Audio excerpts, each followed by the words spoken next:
Assalamualaikum warahmatullahi wabarakatuh. Ketika Rasulullah Shallallahu Alaihi Wasallam berbicara dengan Gunung Uhud dan Hira, mari kita simak video berikut. Namun sebelum lanjut, jangan lupa sukai video ini, komen, dan berlangganan, serta bagikan agar bermanfaat bagi semua. Terima kasih. Rasulullah Shallallahu Alaihi Wasallam membuka rahasia tentang nasib Utsman bin Affan nantinya tak hanya kepada para sahabat. Tatkala Gunung Uhud dan Gunung Hira pun bergetar, Rasulullah pun bicara dengan kedua gunung itu agar tenang karena di atas ada Nabi dan syahid. Abdurrahman At-Tamimi dalam tulisannya yang berjudul Utsman bin Affan, Khalifah yang terzalimi, dia menulis di antara hadis-hadis yang telah dikabarkan oleh Nabi Muhammad SAW tentang terjadinya pembunuhan terhadap Utsman bin Affan adalah apa yang diriwayatkan oleh Abu Musa al-Asy'ari radhiyallahu an, bahwasanya Nabi SAW memerintahkan beliau untuk memberi kabar gembira kepada Utsman dengan surga karena musibah yang akan menimpanya. Hadis riwayat Bukhari. Dan apa yang diriwayatkan oleh Anas bin Malik radhiyallahu anhu, bahwasanya Nabi Shallallahu Alaihi Wasallam pernah suatu hari berada di atas Gunung Uhud dan bersama beliau Abu Bakar, Umar bin Khattab, Utsman, maka gunung tersebut bergetar. Lalu Nabi Shallallahu Alaihi Wasallam bersabda, "Tenanglah engkau wahai Uhud, tidaklah yang di atasmu melainkan seorang Nabi, Siddiq dan dua orang syahid." Hadis riwayat Bukhari. Nabi dan Siddiq sudah diketahui dan tidak tersisa bagi Umar dan Utsman melainkan sifat ketiga, yaitu syahid. Inilah persaksian Nabi Shallallahu Alaihi Wasallam yang amat jelas kepada Utsman radhiyallahu anhu bahwa beliau akan terbunuh syahid di jalan Allah. Dan persaksian ini terulang kembali dalam waktu yang lain dan di gunung yang lain, yaitu Gunung Hira. Abu Hurairah meriwayatkan bahwasanya Nabi Shallallahu Alaihi Wasallam pernah satu hari berada di atas Gua Hira bersama Abu Bakar, Umar, Utsman, Ali bin Abi Thalib, Talhah dan Zubair. Maka bergerak batu besar. Lalu Nabi Shallallahu Alaihi Wasallam bersabda, "Tenanglah, tidaklah di atasmu melainkan seorang nabi atau siddiq atau syahid." Hadis riwayat Muslim. Dan apa yang beliau sabdakan telah terjadi. Sungguh Umar, Utsman, Ali, Talhah dan Zubair meninggal dalam keadaan syahid.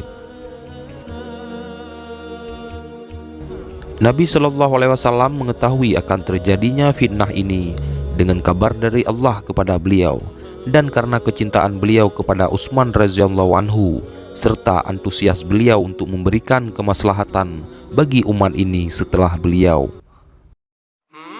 Beliau pun mendoakan Utsman dan mengabarkan kepadanya dengan hal-hal yang berkaitan dengan fitnah ini yang berakhir dengan terbunuhnya beliau. Dan Nabi Shallallahu Alaihi Wasallam bersemangat untuk merahasiakan kabar ini hingga hal tersebut tidak sampai kepada kita, melainkan apa yang telah dikatakan oleh Utsman radhiyallahu anhu ketika terjadi fitnah. Ketika dikatakan kepadanya, "Mengapa engkau tidak memerangi?" Beliau mengatakan, "Tidak, sesungguhnya Rasulullah telah mengambil sumpah dariku, dan sesungguhnya aku bersabar atas hal ini."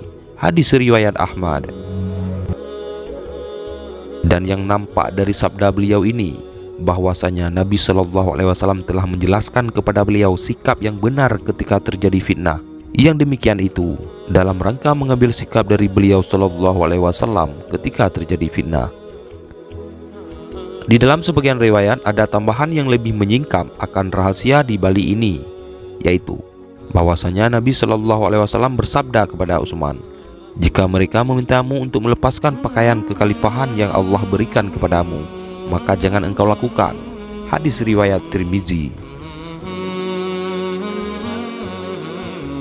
Dan hal tersebut tidak menunjukkan bahwa Nabi Shallallahu Alaihi Wasallam telah memberikan wasiat tentang kekhalifahan atau yang lainnya, seperti yang diyakini oleh orang-orang Rafizah terhadap Ali.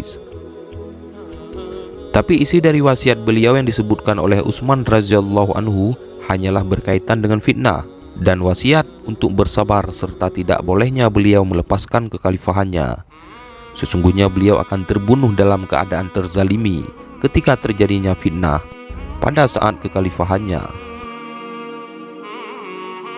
Beliau bersama para sahabatnya di atas kebenaran pada saat itu, dan Nabi Shallallahu Alaihi Wasallam mewasiatkan untuk mengikuti beliau ketika terjadinya fitnah ini. Sesungguhnya ini adalah kabar berita yang khusus bagi Utsman radhiyallahu anhu dan yang menggembirakan beliau, sekaligus membuat beliau guncang.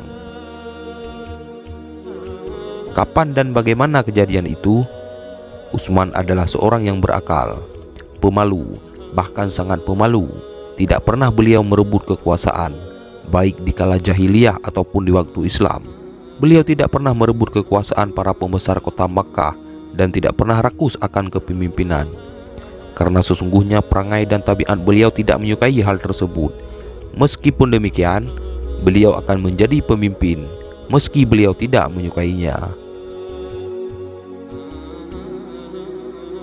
Tidaklah kabar berita dari Nabi Shallallahu Alaihi Wasallam tersebut mendorong beliau untuk mengejar kekhalifahan. Beliau tidak merebutnya sepeninggal Rasulullah Shallallahu Alaihi Wasallam dan tidak mengajukan diri dengan membawa dalil-dalil tersebut bahwa beliau berhak menjadi khalifah dengan rekomendasi dari Nabi Shallallahu Alaihi Wasallam.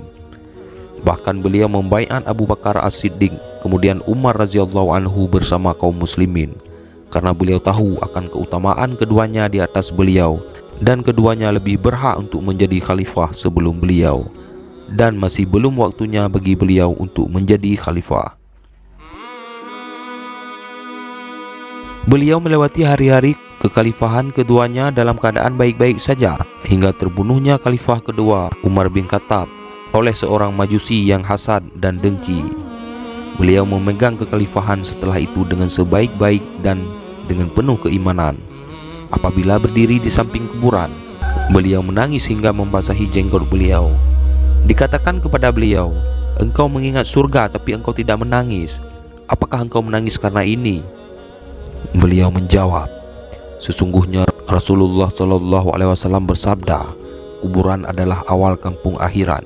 Jika seorang selamat darinya, maka setelahnya akan lebih mudah, dan jika tidak selamat darinya, maka setelahnya akan lebih susah." Hadis riwayat Ahmad, Tirmizi, dan dihasankan oleh Al-Albani. Dan beliau memperpanjang sholat tahajudnya, diriwayatkan oleh Ibnu Sa'ad dalam At-Tabaqat ayat 75 sampai dengan 76. Barangkali beliau telah memperkirakan dekatnya kabar Nabi Shallallahu Alaihi Wasallam tersebut, sehingga beliau pun sangat lemah lembut dalam mengatur rakyatnya dan sangat toleransi dalam bermuamalah dengan mereka, dalam rangka menjauhi fitnah dan meminimalkan hal tersebut jika telah terjadi, karena fitnah tersebut pasti terjadi. Karena Nabi Shallallahu Alaihi Wasallam telah mengabarkannya. Beliau berjalan di atas hal demikian sepanjang kekhalifahan beliau. Meskipun demikian, apa yang telah disabdakan oleh Nabi Shallallahu Alaihi Wasallam benar adanya dan terjadi fitnah yang ditunggu tersebut. Meskipun bisa dipahami bahwa hadis-hadis ini menunjukkan bahwa beliau akan menjadi khalifah pada suatu hari nanti, yang tampak bahwa di sana ada wasiat-wasiat dan petunjuk-petunjuk yang berkaitan dengan fitnah ini yang hanya diketahui oleh Utsman radhiyallahu anhu saja. Yang demikian itu dalam rangka penjagaan Nabi Shallallahu Alaihi Wasallam terhadap rahasia ini. Wallahu a'lam bishawab. Wassalamualaikum warahmatullahi wabarakatuh.